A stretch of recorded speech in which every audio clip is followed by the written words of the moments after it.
Bonjour à tous et bienvenue sur Slice, le podcast qui vous parle de l'entrepreneuriat. J'ai la chance d'être entourée quotidiennement par des gens tout à fait fascinants. Des hommes et des femmes, des entrepreneurs, des chefs d'entreprise qui se sont lancés avec la conviction d'avoir la bonne idée, la motivation, l'envie d'innover qui mèneront leurs entreprises et leurs équipes sur le chemin du succès. L'important c'est le voyage, semble-t-il, alors ce chemin, il m'intéresse beaucoup. Le résultat de ma curiosité, le voici, c'est Slice, le podcast. On parlera ici de réussite et d'échec, d'innovation, d'industrie, de création et de reprise d'entreprise, et au final, de la vie, tout simplement. Bonne écoute.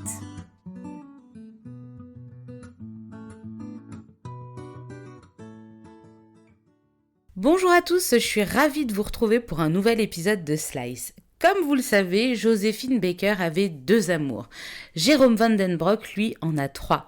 Sa famille, Procali et l'Olympique lyonnais. Au cours d'une après-midi à Vourles, nous avons pu parler de tout ça et de bien plus encore. Jérôme a évoqué ses débuts chez Alstom et puis cette envie d'avoir un jour son entreprise qui pourrait ressembler à celle qu'il visitait souvent pour le boulot et qui se trouvait à 50 mètres de la maison de sa maman. Quelques années plus tard, comme une évidence, son envie s'est concrétisée avec la reprise de Procali et le début d'une très belle histoire. On parlera ici de ce parcours, du savoir-faire de la société et des métiers qui la composent, de même que de la question du recrutement et du gros travail opéré par Procali sur sa marque employeur. Je ne vous en dis pas plus et je vous laisse maintenant avec l'épisode. Bonjour Jérôme. Bonjour Marjolaine. Merci beaucoup de me recevoir chez Procali. Ça me fait très plaisir que tu m'accueilles aujourd'hui pour parler de ton parcours, de ton entreprise et puis de ta vie de patron. Donc j'ai une petite question un peu traditionnelle pour commencer toutes mes interviews. C'est de savoir dans quel métier tu te voyais quand tu étais jeune. Au collège, au lycée, est-ce que tu avais une carrière dans ta tête toute tracée ? Alors déjà bonjour, je suis ravi de t'accueillir sur le site de Procali à Vourles. Quand j'étais petit, je voulais être footballeur. Ah. J'aurais bien voulu faire carrière dans le foot et puis mes parents m'ont dit non, c'est pas terrible le foot, tu feras du scoutisme. Et avec le recul, c'était un bon choix. Je me suis plutôt éclaté dans le scoutisme et non, c'est les études qui m'ont emmené à faire le métier que je fais aujourd'hui. C'était pas spécialement une aspiration de mon adolescence ou de ma jeunesse. Mais t'as tenté quand même le foot à un moment donné non, ou non, pas du tout? Non, après c'était trop tard pour rattraper, mais c'est toujours un sport qui m'avait plu et puis voilà, j'ai toujours aimé jouer à n'importe quel niveau. Je me faisais plaisir, c'est pas gênant. D'accord, donc au collège, lycée, t'as choisi quelle filière? Alors moi j'ai fait un lycée technique, j'ai fait un bac électronique. D'accord. Qui s'appelait à l'époque le bac F2. Et après mon bac que j'ai obtenu un peu laborieusement, je suis rentré en BTS dans une spécialité qui était toute nouvelle, toute naissante, qui s'appelait la domotique. Donc c'est vraiment l'automatisme et la sécurité dans les maisons et dans l'immobilier en général. Donc c'était novateur puisqu'à l'époque il n'y avait pas les smartphones, il n'y avait pas internet, il n'y avait rien du tout, c'était tout à base de modem et de téléphonie. Donc j'ai fait mon BTS et dans le BTS il y avait à peu près 40% du BTS qui était orienté autour du commerce, de la comptabilité, de la gestion. Et en fait c'est un domaine pendant le BTS qui m'a complètement captivé. Et à l'issue de mon BTS, tous mes amis sont plutôt partis en école d'ingé ou en licence, enfin rattrapé, on continue une filière un peu plus technique. Et moi j'ai intégré une école de commerce à Bordeaux qui préparait une spécialité en maîtrise une maîtrise en négociation et chargé d'affaires. Donc D'accord. C'était plutôt orienté informatique à l'époque, mais mon parcours technique du bac électronique et de mon BTS me servait bien. Et donc j'ai obtenu ma maîtrise en négociation et chargé d'affaires à Bordeaux. Et mon premier job a été d'être, on va dire, entre guillemets, technico-commercial ou chargé d'affaires dans l'informatique. Je vendais des systèmes de réseau, d'ordinateurs, de micro-informatique. Et puis au bout de 2 ans et demi, ça me plaisait pas trop en fait. Le contact client dans le sens vente, c'était pas tellement pour moi. J'ai fait un bilan de compétences et dans le bilan de compétences, le premier métier qui est ressorti comme étant celui qui me conviendrait mieux, c'était le métier d'acheteur. Okay. Et donc j'ai refait mon CV en changeant de nom et en mettant acheteur en haut et j'ai envoyé mon CV à 2-3 endroits et la société Alstom est tombée dessus et m'a contacté parce qu'il recherchait pour le site de Mâcon un acheteur plutôt jeune qui parlait bien l'anglais, qui avait envie de voyager. Et comme c'est ce que j'avais mis dans mon courrier de motivation, donc l'interculturel me passionnait. J'ai été accueilli pour des entretiens chez Alstom à Mâcon. J'ai passé 6-7 entretiens, j'ai vu tous les directeurs de service. J'ai fait une étude graphologique, ils m'ont vraiment passé à la Une étude moulinette. graphologique. Ouais, ça se faisait encore à l'époque. Ah waouh. Et, Pour voir en fait ta ma personnalité c'est ça. par ton écrit. Et un truc de fou, et le compte rendu de l'étude graphologique, je l'ai fait lire à ma maman, et elle m'a dit c'est tout toi. Enfin, c'était vraiment d'une précision assez hallucinante. Et de cette étude, le directeur des achats d'Alstom TND à l'époque m'a appelé en disant voilà, je suis persuadé que vous n'avez pas le niveau pour démarrer sur le poste qu'on va vous proposer, mais par contre je sais que vous allez y arriver, donc bienvenue chez nous, vous commencez lundi.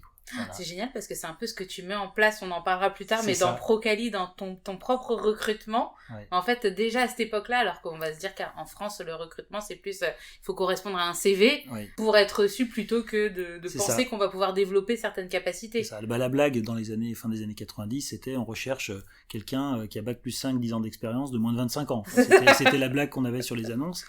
Et non, mais c'est exactement ça. Et effectivement, ce chapitre de ma vie professionnelle, de démarrage de ma carrière, finalement, j'avais moins de 3 ans d'expérience, ça m'a marqué. C'est ce qu'on s'attache à faire du côté de Procali, du coup.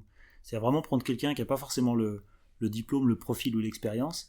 On essaye de détecter le potentiel et ensuite on forme à notre métier, à notre singularité, le collaborateur qui vient de rentrer chez nous. Et c'est pour ça que chez Procali, notre assistante, c'est une ancienne coiffeuse, notre approvisionneuse, c'est une ancienne esthéticienne.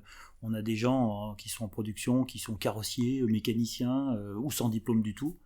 Et pourtant, ils s'éclatent. Ils s'éclatent chez Procali, et puis nous, on en est hyper satisfaits. Très content. Voilà. Donc, tu es chez Alstom à Mâcon. Alors, concrètement, acheteur, qu'est-ce que tu fais ? Alors, donc il faut voir que l'usine de Mâcon, c'était un peu plus d'1 millier de personnes qui fabriquaient des disjoncteurs moyenne tension. Donc, c'est-à-dire quand vous avez des lignes électriques dans les quartiers, dans les zones industrielles, il faut un transformateur à un moment qui distribue l'électricité à l'usine numéro 1, la numéro 2, à la maison d'à côté ou au restaurant, le restaurant. Et donc ces disjoncteurs, c'est l'usine de Mâcon qui les fabriquait, et une partie était fabriquée et assemblée en interne, et puis une partie était achetée chez des fournisseurs de rang 1 ou de rang 2. D'accord. Et donc moi j'étais en charge des approvisionnements de tout ce qui était matériel électrique pour cette usine. Donc c'était des fils, des câbles, des cartes électroniques, des afficheurs, des systèmes de ce qu'on appelle de contrôle-commande, des transformateurs. Et donc c'était une variété de produits achetés qui m'a emmené à voyager aux 4 coins du monde. Donc tu vas sourcer le produit, voir chez quel fournisseur c'est mieux, au prix le plus intéressant, c'est ça, je suppose. On avait une base de travail qui était nos fournisseurs historiques, et puis sur chaque ce qu'on appelle commodité, donc famille d'achats, on a fait un gros travail déjà de catégoriser tous nos achats, dans chaque catégorie déterminer les fournisseurs leaders, les challengers ou ceux qu'on voulait pas conserver, et puis après on a mis en place une recherche, un sourcing de nouveaux fournisseurs aux 4 coins du monde, sachant que sur ma commodité, c'était par exemple la Turquie, qui était Turquie, l'Allemagne, les pays de l'Est qui étaient les plus intéressants. Donc moi j'ai beaucoup voyagé en Turquie pour aller découvrir des fournisseurs de transformateurs de tension, transformateurs de courant à Ankara, où vous atterrissez avec l'avion et la terrasse du bar, en fait c'est la bagagerie, quoi. Donc les gens qui sont au bar déposent vos valises de l'avion. Enfin, c'était des aventures incroyables. Tu m'étonnes, voilà. Et j'ai découvert des pays incroyables. Enfin, moi, la Turquie, je le cite souvent sur mon début de carrière parce que c'est un coup de cœur fou. Enfin, des gens extraordinaires, très loin de l'image que j'en avais à l'époque. Ouais, on dit beaucoup ça, oui. Voilà, donc c'était assez sympa. Et puis, j'étais jeune marié, non pas encore fiancé, mais peut-être pas encore jeune marié. Fiancé. Voilà, et pas d'enfant, donc c'était aussi des déplacements. Tu pouvais te permettre peut-être plus facilement de. Exactement. Je voyageais, par exemple, j'ai voyagé au Brésil. Je partais le dimanche, je rentrais le samedi suivant. Ça gênait pas grand monde. Finalement, si l'amoureux que j'étais se languissait de sa promise, de rentrer dans sa promise.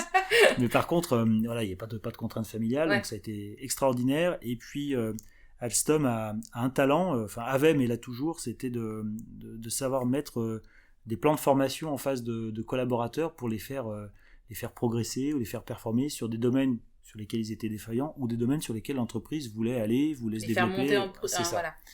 Et donc, moi, j'ai subi énormément de formations de la part d'Alstom tout au long de mes 7 ans que j'ai passé chez eux. J'ai progressé sur plein de domaines, c'était assez extraordinaire. T'es toujours resté au même poste ?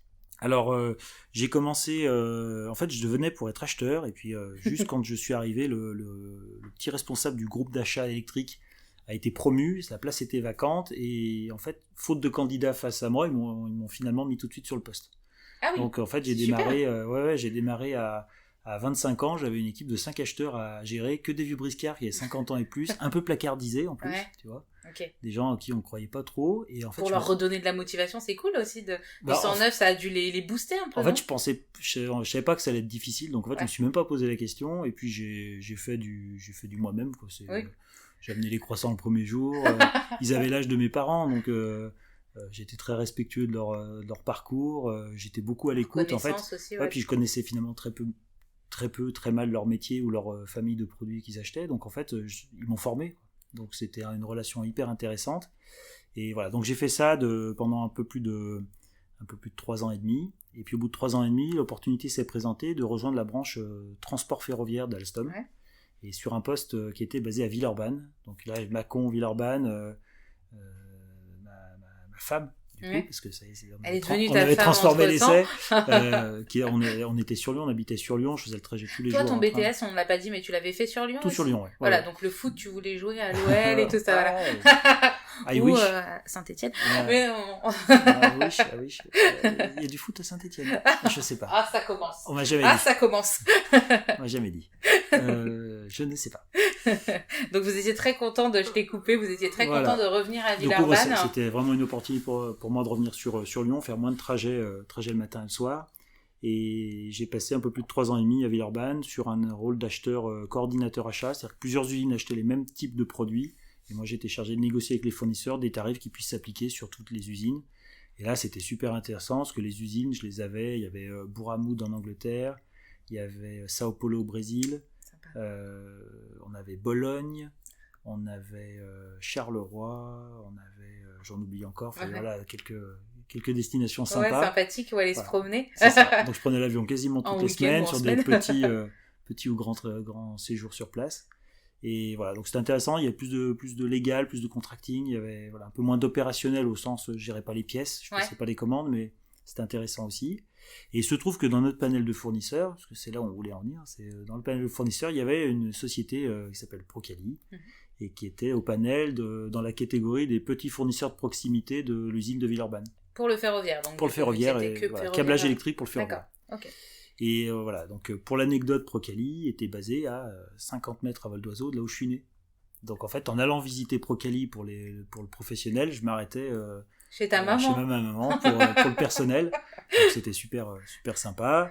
Et puis j'avais toujours dit parce que tout à l'heure je te disais que je voulais être footballeur, mais plus j'avançais dans mes études, plus mon rêve c'était d'être un jour à la tête d'une entreprise. Je sentais que le rôle d'entrepreneur, ça me plaisait bien, et puis être mon propre patron. Devoir décider, assumer des décisions, enfin je me voyais bien en capitaine, tu vois. Ouais. Et en revenant chez Procali pour le boulot, j'avais toujours dit à mes proches que si un jour je devais avoir une entreprise ou reprendre une entreprise, je voudrais que ce soit une entreprise à la Procali, parce que mes prédécesseurs ici ils étaient hyper orientés sur l'humain. Tu les connaissais? Je les connaissais en tant que fournisseur. En tant que fournisseur, ça, pas personnellement, c'était pas du tout dans mon cercle de relations. Mais je les voyais fonctionner, c'était quand même l'ambiance familiale, il y avait 12 personnes à l'époque en France, une grosse vingtaine en Tunisie, et j'adorais cette ambiance familiale où finalement le patron, il a beau être patron, si à 17h il y a un camion qu'il faut décharger et que le magazine est parti, il prend le Fenwick et il le décharge. Voilà. Et il se pose pas la question de « Oh mon Dieu, je suis cadre, qu'est-ce que je fais sur un Fenwick ?» Non, il y va. C'est pas mon rôle. C'est ça, il y va, et puis à l'inverse, ses collaborateurs se surpassent. Il y a un vrai dépassement de fonction en fait dans les PME. Forcément, quand tu te sens mis en valeur et respecté, etc., t'as envie de faire plus et de t'investir, etc. C'est sûr. Exactement. Donc c'est des valeurs qui m'ont toujours plu. C'est pour ça que j'avais dit si un jour je reprends une autre boîte ou j'en crée une, j'aimerais bien que ça soit un style Procali. Et puis ça faisait 7 ans que j'étais chez Alstom, petite baisse de motivation, des réorgs qui se sont succédés. Juste après aussi la quasi-faillite du groupe. Donc nous, on a subi le plan de sauvetage animé par Sarkozy à l'époque, qui a sauvé Alstom. On a toujours tendance à critiquer nos hommes politiques, mais il faut avouer que sur ce coup-là, elle a quand même sauvé à l'époque le groupe Alstom, c'est 120 000 salariés. C'était pas un petit employeur de province. Et ils ont sauvé le groupe avec des grands sacrifices du personnel et de plein de choses, mais en tout cas ils ont sauvé le groupe.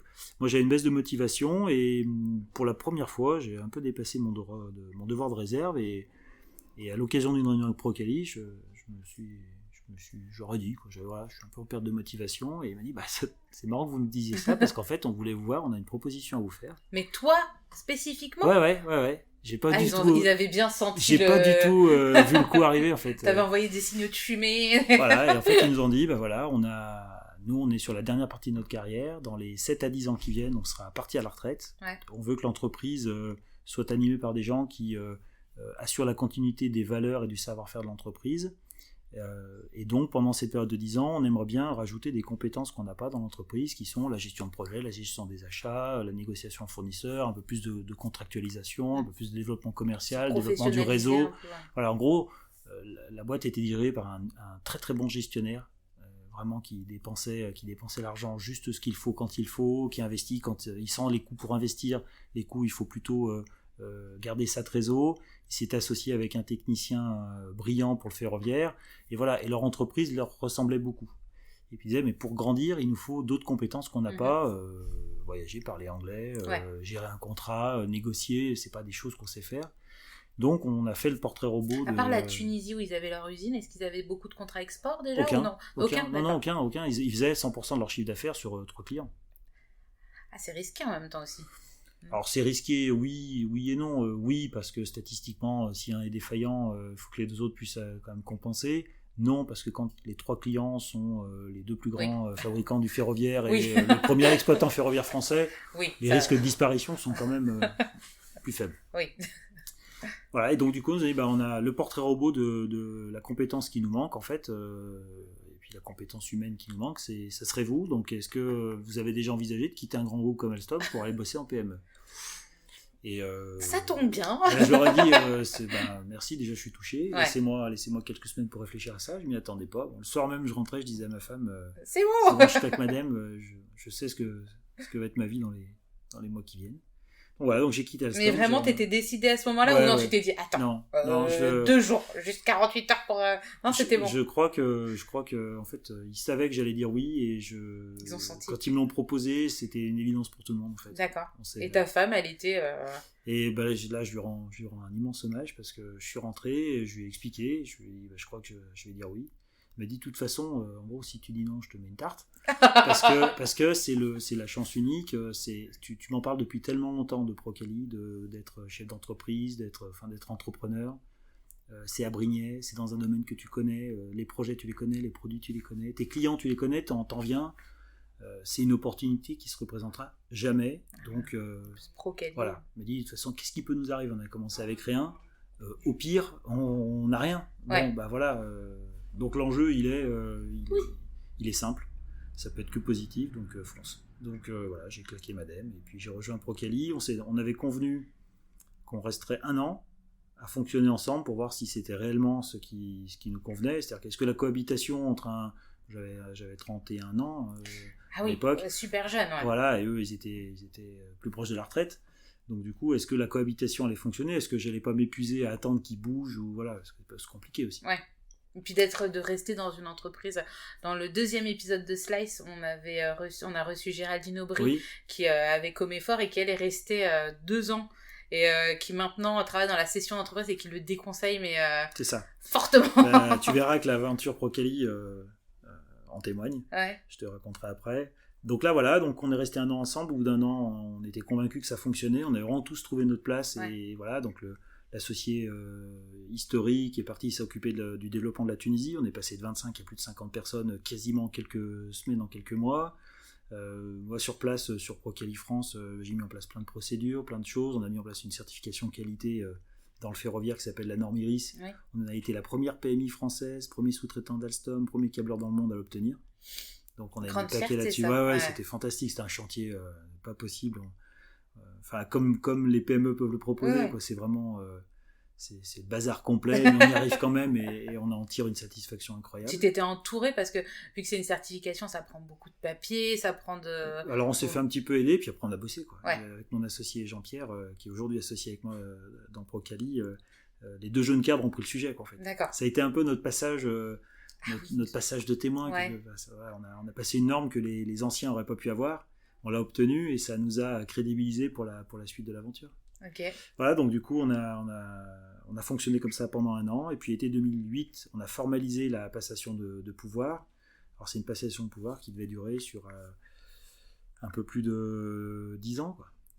À 10 ans. Ouais, parce qu'en fait, la fleur que nous ont fait les associés, c'est que nous, on n'a quasiment pas mis d'argent au départ. D'accord. En fait, voilà.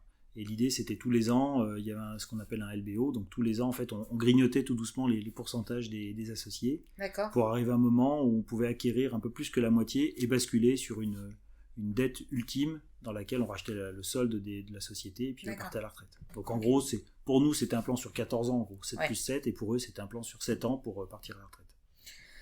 Voilà, donc ça c'était été 2008, et puis la cohabitation passe super bien, et février 2009, le PDG de Procali nous annonce qu'en fait, il arrête.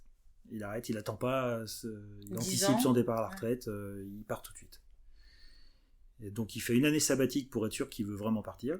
D'accord. Donc on passe tout 2009 sans chef, en pleine crise des subprimes où tous les investissements se sont bloqués, où nos grands donneurs d'ordre étaient en complète panique parce qu'ils ne savaient pas ce qu'ils allaient pouvoir donner en termes de projets, parce que les collectivités locales en pleine crise des subprimes étaient surendettées. Enfin, oui, bien sûr, on a parlé de Saint-Étienne et d'autres avec les prêts toxiques, etc. Bah, tout le monde était là-dedans. Donc 2009, année catastrophique en termes de chiffre d'affaires et d'activité, pas de chef à bord.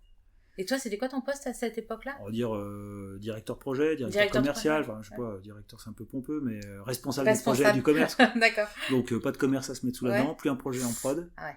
Et finalement, ça a été fondateur entre nous, parce que les jeunes cadres et puis les plus anciens ont fait cause commune de sauver l'entreprise. Se serrer les coudes. Pendant que le chef n'était pas là.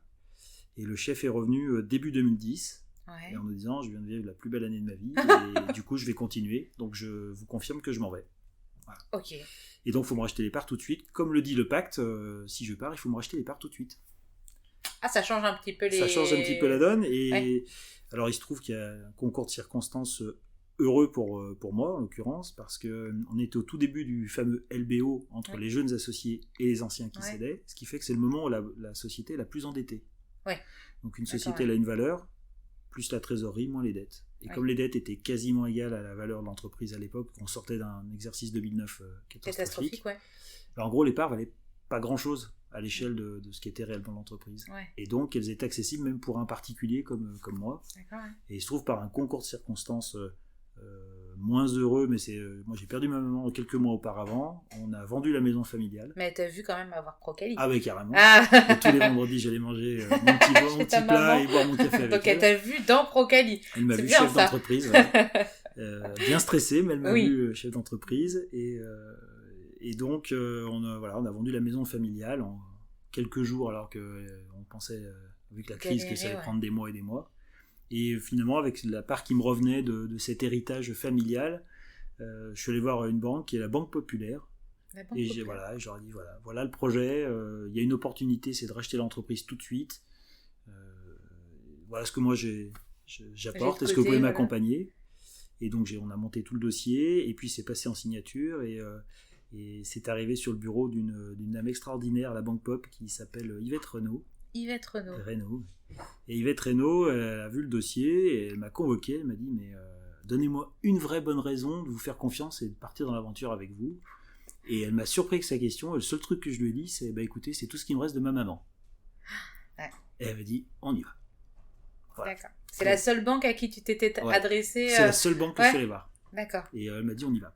D'accord. Et donc ils m'ont accompagné, ils m'ont prêté ce qui manquait. Ouais. J'ai pu racheter immédiatement les parts de l'associé qui s'en allait, ce qui a fait qu'au 1er juin 2010, je suis passé actionnaire majoritaire de Procali tout seul. Truc absolument pas préparé. C'est censé arriver en 2018. En gros, c'était à peu près ça. Tu prends juste un petit peu d'avance. Un petit peu d'avance sur le planning. Et ça s'est bien passé avec ton associé, parce que vu que ton associé devait quand même lui aussi normalement suivre la même logique en même temps que toi, est-ce que ça n'a pas causé des remous Alors c'est là où je te disais que l'année 2009 a été assez fondatrice, c'est que pendant le pire de la crise 2009, on a tous été vraiment au charbon.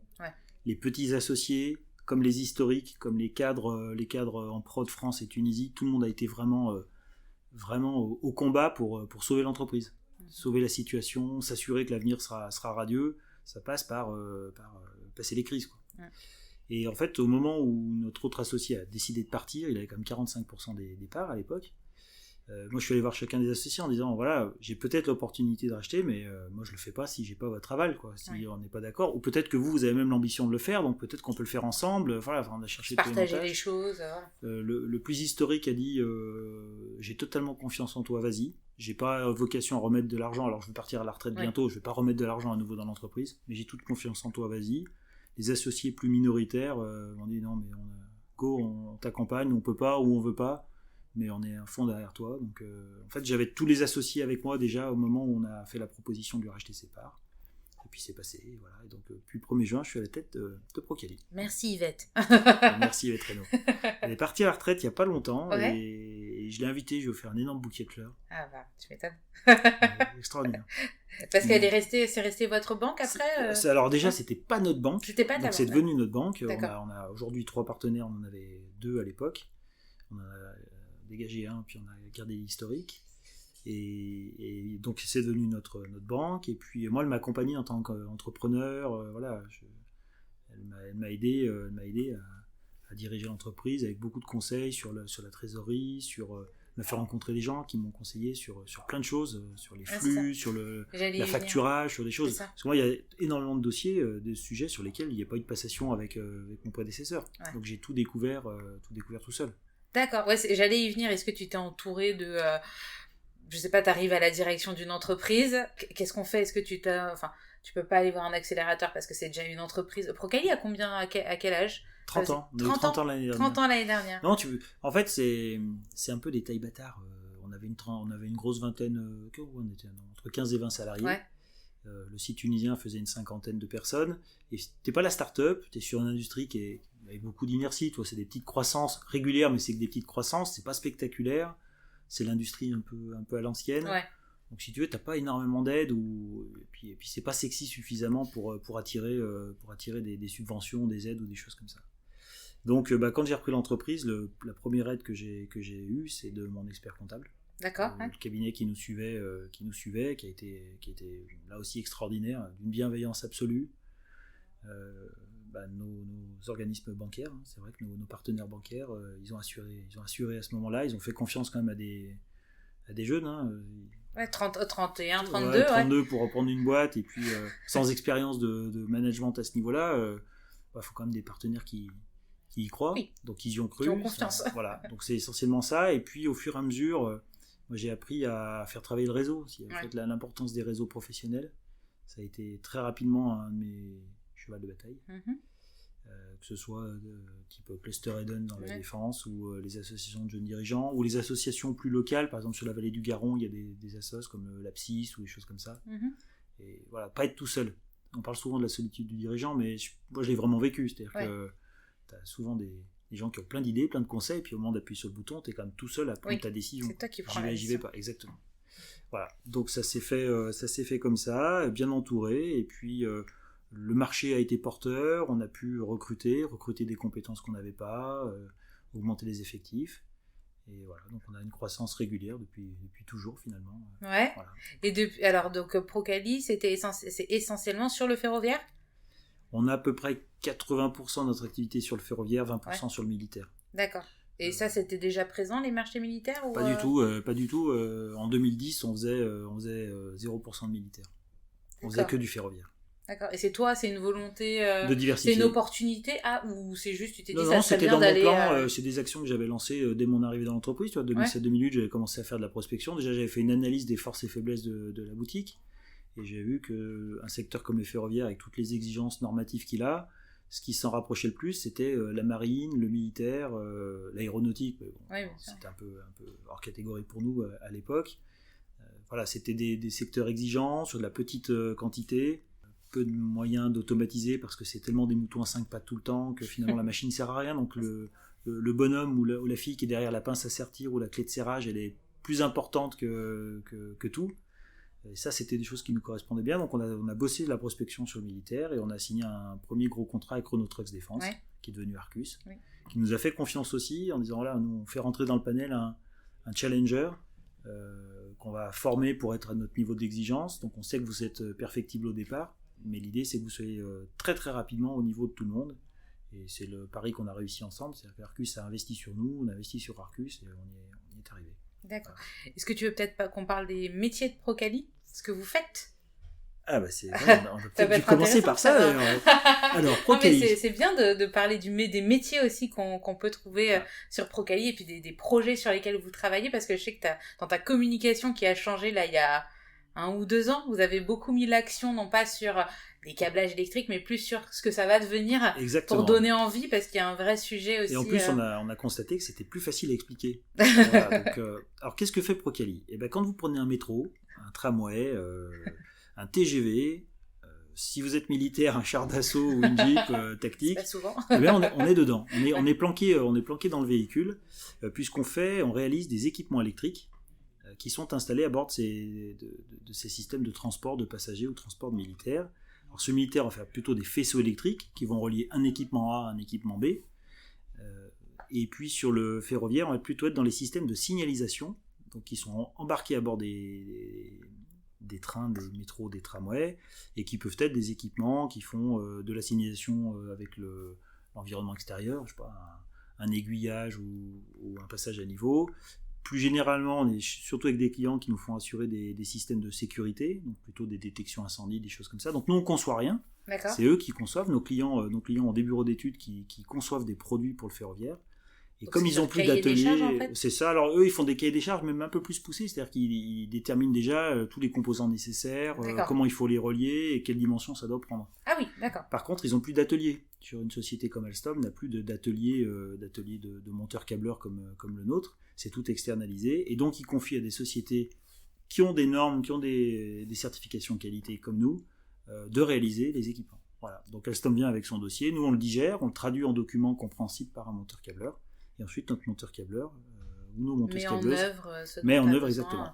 Donc, si je faisais une analogie, nos clients, c'est les Jean-Paul Gaultier du ferroviaire. D'accord. Ils te dessinent une robe, ils te disent le fil qu'il faut, le tissu qu'il faut. Et toi, t'as la brodeuse. Et nous, on est la couturière. Voilà. C'est exactement ça. Donc, on est vraiment sur un acte humain capital. On n'a quasiment pas de machine chez nous. L'automatisation, c'est de la simplification de tâches, mais c'est pas de l'automatisation. D'accord, donc c'est vraiment de la précision, du sur-mesure. C'est ça. Et alors, étonnamment, on est dans l'industrie et c'est un vrai métier de femme. C'est-à-dire, pour donner une idée, sur le site de Vaud, on va dire qu'on a une 12aine de collaborateurs en production, une femme. Ok. Sur notre site tunisien, là, on a dépassé les 90 salariés, on a 5 hommes. La minorité. C'est ça. Donc, c'est un métier qui va très bien à des femmes, c'est pas physique. C'est de la précision, c'est une forme de routine dans l'acte de câblage qui convient très bien à des jeunes filles, à des femmes. Venez, venez. Engagez-vous dans l'industrie. Non, mais il y avait l'industrie est féminine, on le sait pas, mais ça vient surtout de l'orientation à l'école qui fait qu'il y a moins de filles, mais c'est carrément un métier féminin. Et cette relation avec la Tunisie, parce que tu en parles avant que tu prennes la direction de Procali, donc il y avait déjà, donc tu disais, une 20aine d'employés en Tunisie. Comment ça s'est fait, cette implantation en Tunisie? Quelle est l'histoire derrière tout ça? On va faire comme Marty McFly, on va repartir dans le passé, on reviendra dans le futur. C'est ça. Donc là, ce qu'il faut voir, c'est que 2001, il y a un premier client de Procali qui vient voir l'entreprise et qui dit au patron de l'époque, vous donnez un service de proximité de très haute volée, on en est ravis. Notre grande frustration, c'est quand on doit passer à la phase série, vous n'arrivez pas à suivre, vous n'avez pas assez de ressources. D'accord. Et au même moment, il y a un acheteur chez Alstom qui s'appelle Jérôme Vandenbroek qui va visiter Procali dans son village natal et qui dit au patron, moi je suis embêté, on m'a demandé de vous sortir du panel parce que vous n'avez pas de capacité série low cost.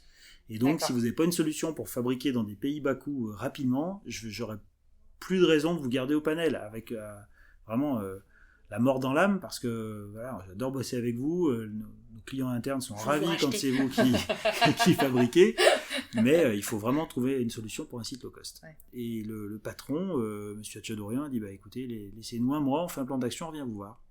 Et ils avaient dans leur connaissance, les deux associés de l'époque de Procali, Franck Lyotard et Claude Hatchadorian, un ami commun qui s'est installé dans un petit village pas très loin de Sousse et qui fabriquait des équipements textiles pour les secouristes, les pompiers, les brancardiers, choses comme ça. Des sacoches, des sacs à dos, des trousses de secours. Voilà. Donc c'était tout en textile technique. Donc il avait déjà les locaux. Il avait des locaux en atelier. Ils sont allés voir en disant est-ce que nous on a besoin de créer un atelier de câblage, est-ce que tu pourrais nous accueillir? Et il a dit banco, venez. Voilà. Donc ils se sont dit, c'est bon, on a le local, on a même la personne qui peut l'encadrer sur place, mais maintenant il nous manque quelqu'un qui va amener la technicité. Et dans les effectifs de Procali, la plus ancienne employée qui est Samia, ils sont allés la voir en disant, est-ce que ça t'intéresserait d'être installé en Tunisie avec ton mari et tes enfants pour animer techniquement et au niveau de la production l'atelier en Tunisie. Et elle a dit banco, donc elle a pris son mari et ses enfants, elle est partie s'installer en Tunisie. Voilà. Et là, elle a monté. Elle a monté, ils ont démarré, ils étaient 6 câbleuses et elle. Ils ont embauché son mari aussi pour qu'il puisse s'occuper de tout l'outillage, l'organisation, les flux logistiques.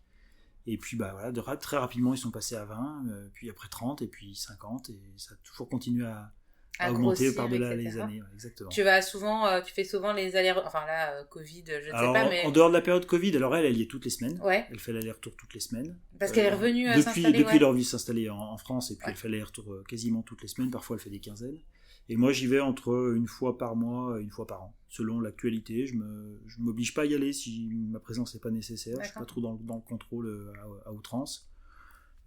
Sachant que notre atelier tunisien, il a qu'un seul fournisseur de matières premières, c'est le site français, et il a qu'un seul client, c'est le site français. Donc en fait, de la France, on voit déjà la température de fonctionnement de l'entreprise, on n'a pas trop de questions à se poser. Voilà, donc j'y vais pas très souvent. Par contre, début 2002, quand j'y allais en tant qu'acheteur, j'y allais avec mon binôme qualité de chez Alstom. On allait visiter Procali en Tunisie, et c'était clairement pas encore au niveau. Ouais. Et il fallait qu'on explique dans nos plans d'action que c'était pas au niveau, mais que ça allait l'être.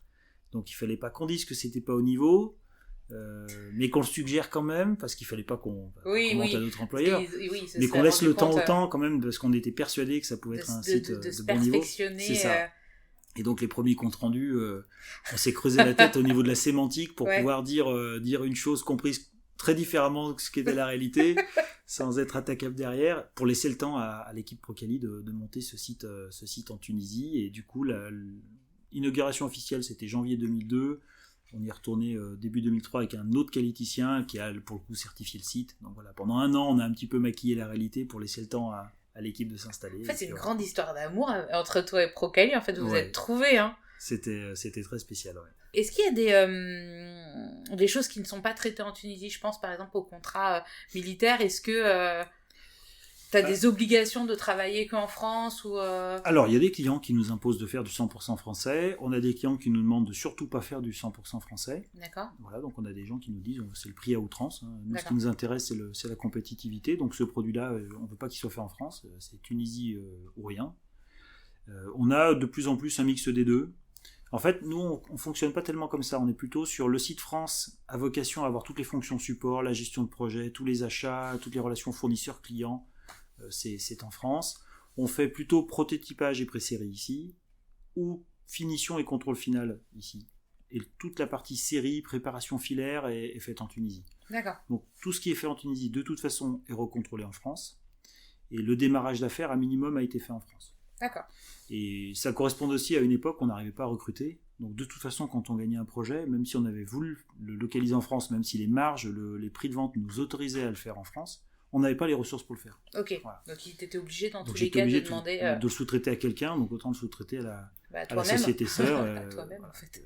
En plus, éventuellement dégager un peu de marge au passage.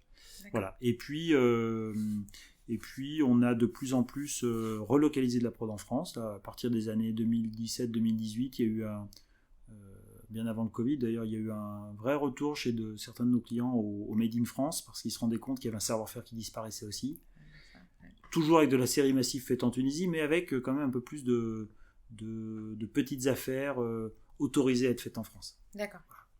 Et donc, on est monté. La France, on est très longtemps resté entre on va dire, 15 et 20 salariés. Tu vois, on est resté de 2007 à 2017. On n'a pas dépassé 15. Ok. Et on est monté à plus de 31 personnes l'année dernière ici. D'accord. Et tu as eu des difficultés pour recruter en France quand tu as ramené ta prod en France parce qu'on sait que les métiers... notamment que tu vas utiliser, on va y revenir sur les métiers spécifiquement, ce qu'on fait chez Procali, enfin les types de gens que tu es susceptible de recruter, mais est-ce que tu as eu des difficultés à trouver la jusqu'en 2018, un enfer. Okay. Alors pourquoi 2018 ? Parce qu'en 2018, j'en ai eu assez de ne pas pouvoir faire de la croissance faute de ressources. C'était vraiment, tu publiais une Ah bah, annonce nous, et... nous, on déclinait des affaires, c'était pas faute de projet, c'était faute de ressources. Ah ouais, c'est quand C'est-à-dire même... qu'on avait des cahiers des charges qu'on fantasmait d'avoir depuis des années, qui qui tombaient arrive, sur notre bureau, qu'on ah, pouvait on chiffrer, peut pas. qu'on savait faire, Ouais. et que si on gagnait, alors notre grand jeu c'était de dire il y a danger de commande, tu vois, Ah ouais. attention, il y a danger de commande, mais on les déclinait parce qu'on n'était pas capable de les faire. Donc on en a eu assez de cette situation-là, et pour faire de la croissance, on a donc décidé de ne pas embaucher de commerciaux, mais d'embaucher une chargée de recrutement, et ce qu'on appelle une développeuse de ressources humaines, donc Mélanie, qui nous a rejoint après l'été 2018, qui vient du métier du recrutement et du développement de la marque employeur. Okay. Et on a fait un gros travail avec une société de communication et elle, pour vraiment mettre le coup d'accélérateur sur la marque employeur. Qui on est réellement, sincèrement, voilà qui on est, comment on peut le mettre en avant, comment on peut l'exprimer dans nos annonces et nos offres d'emploi. Ouais. Voilà, donc ça, elle a eu deux vocations. La première, c'était de développer les compétences qu'on a, c'est-à-dire s'assurer qu'elles ne partent pas. Donc on recheck tous les salaires, on recheck toutes les compétences, tous les entretiens individuels, on professionnalise la fonction ressources humaines chez nous. Donc développer nos compétences, développer nos ressources, et puis recruter celles qui nous manquent. Voilà. Donc ça avait vraiment ces deux axes-là, et ça a été un vrai succès. C'est-à-dire qu'on a confié à une professionnelle de recrutement, et ça change tout. Et qu'est-ce que tu penses qui bloquait ? Parce que est-ce que c'est la localisation, Vourles-Brignais ? Est-ce que c'est les métiers aussi qui sont plus, on ne forme plus au type de métier que tu recrutais ? Est-ce que... C'est un petit peu tout ça. En fait, c'est une somme de handicap. On était à Vourles, il n'y a pas de transport en commun, donc on éliminait tous les urbains. Plutôt sud-ouest lyonnais. Le profil type, c'est des couples avec enfants, un couple qui travaille, des enfants qui font des études, donc qui s'éloignent de plus en plus des métiers manuels. Donc déjà, notre bassin de recherche, il n'était pas simple. On est dans l'électrotechnique, donc c'est moins glamour que l'informatique, les startups ou l'électronique, et on est une PME. Donc dans l'esprit collectif, la PME, ça paye mal, c'est beaucoup plus dangereux que les grands groupes, etc. Donc tu vois, il y avait déjà ce matelas-là de problèmes. Tu rajoutes à ça le fait qu'on est complètement transparent en termes de communication. Quand on explique sur notre site web qu'on est champion du sertissage, du serrage et du raccordement électrique ferroviaire, ça parle à personne. Et puis, toutes nos annonces, elles étaient pas de faute de goût, mais absolument pas différenciantes. Elles n'étaient pas sexy. Donc, les gens passaient sur Pôle emploi ou l'APEC devant nos annonces et disaient « Oh là là, encore une PME industrielle qui recrute. C'est bon, si c'est pour finir dans un atelier pas chauffé, ça m'intéresse pas. » Ah oui, voilà. C'était vraiment une image... C'est l'image de l'industrie aujourd'hui en France. Alors, c'était l'image surtout il y a encore quelques années. Elle nous a amené une modernité dans la communication, dans la manière de rédiger, dans les réseaux aussi RH. Travailler avec l'APEC, avec Pôle emploi, ça prend du temps. Contacter les écoles, faire des partenariats avec les écoles, prendre des stagiaires. Ça demande un investissement et du temps que le chef d'entreprise que j'étais n'avait pas. T'as pas le temps, donc à la somme des handicaps, tu rajoutes pas beaucoup de temps, pas une grande appétence pour le recrutement. C'était pas vraiment mon truc. Je dois l'admettre. Voilà, quand j'ai passé une annonce, quand j'avais un candidat, je faisais 10 fois le tour de l'entreprise en hurlant que j'étais joyeux, parce que c'était tellement extraordinaire que j'étais fier. Voilà. Aujourd'hui, on peut choisir nos candidats, on choisit des candidats qui nous ressemblent, qui n'ont pas forcément les compétences, mais qu'on sait qu'ils ont le potentiel. Voilà, parfois on prend des gens qui ont et le potentiel et en plus la compétence, donc ça c'est des accélérateurs de bien-être. Voilà, donc c'est tout ça qui nous l'a amené. Ça a fait une grande différence. Et aussi parce que, c'était ta question de départ, on a des métiers qui sont finalement des métiers de niche.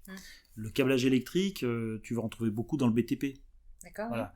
Du câblage électrique répétitif en atelier pour faire des équipements ferroviaires où le client se déplace souvent, contrôler lui-même. Ils viennent ici quasiment toutes les semaines, on a des clients dans nos murs qui viennent contrôler nos fabrications. D'accord.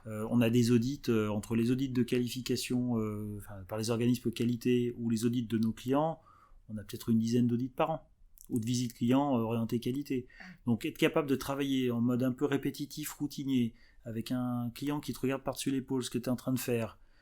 En même temps, c'est des domaines militaires, ferroviaires, t'as pas non plus le droit à l'erreur. Enfin, t'as pas le droit à l'erreur, et puis nous, on fait des systèmes d'arrêt d'urgence de train. C'est-à-dire, si ton câblage il fonctionne pas le jour où tu dois faire arrêter le TGV en pleine bourre, si tu veux, on a tous même si juridiquement nos collaborateurs sont protégés, c'est pas le souci. Bien sûr, mais inconsciemment, tu sens que tu as une responsabilité.